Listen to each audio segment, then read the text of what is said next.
בחזרה אלייך. תודה אלעד. אנחנו פותחים עם התמונות האלה שמגיעות הערב מרוב הדחיה בביירות. 40 יום אחרי חיסול עימאד מורניה, המפקד הצבאי של החיזבאללה, מתייצב נסראללה מול המיקרופונים והמצלמות.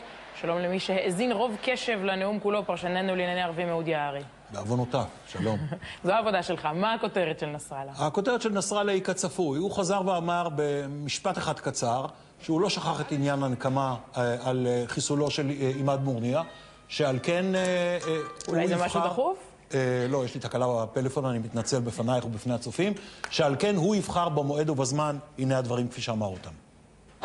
الإسرائيليون قلقون فليبقوا قلقين ويجب أن يبقوا قلقين وعليهم أن يعرفوا أن دمنا لا يسفك ويترك في الطرقات.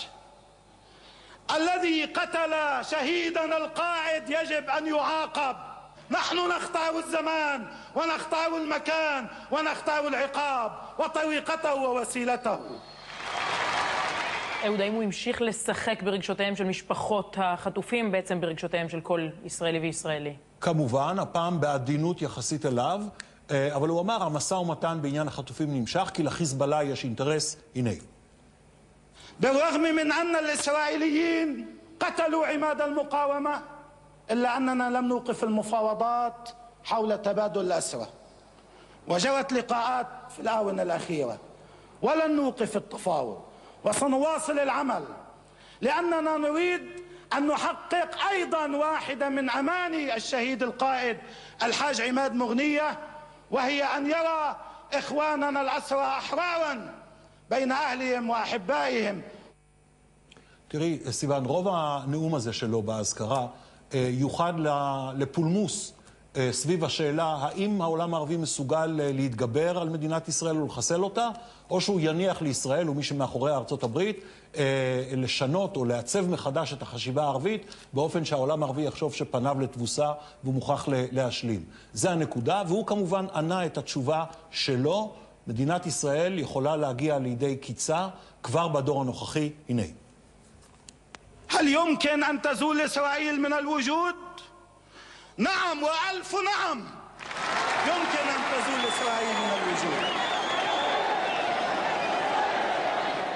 וכמובן, הוא לא שוכח את החשבון שהוא מנהל כל הזמן עם ראש הממשלה אולמרט ושאר אנשי הצמרת בישראל. הוא מוכיח בקיאות בפוליטיקה הפנים-ישראלית, משל הוא רינה מצליח.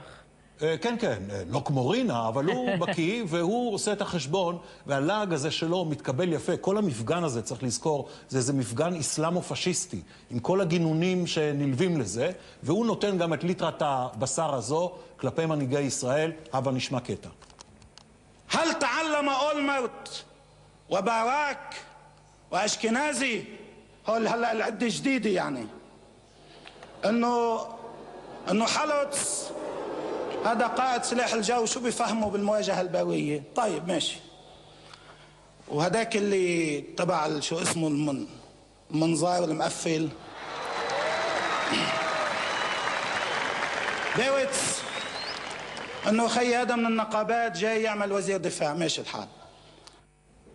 והוא משלים את הקטע הזה, הוא אומר, אנחנו לא פוחדים לא מברק ולא מגבי אשכנזי, הם חדשים, אבל כבר ראינו אותם. כי ברק היה ראש הממשלה כשישראל נסוגה מלבנון במאי 2000, ואשכנזי היה אז אלוף פיקוד הצפון. כלומר, זה התורה שהוא ניסה להעביר היום. הוא אומר, אצלנו תרבות המוות היא שכאשר הורגים בנו את איש כמו מורניה ואנשיו ובניו ותלמידיו, כולם יקומו להשיב מלחמה ולא להיכנע לשוחט ששוחט בנו. אהוד יערי, לפעמים אני תוהה אם הוא מדבר אליהם, אל הקהל שמולו, או מעליהם אלינו שצופים בו כאן. גם וגם. תודה רבה. בבקשה.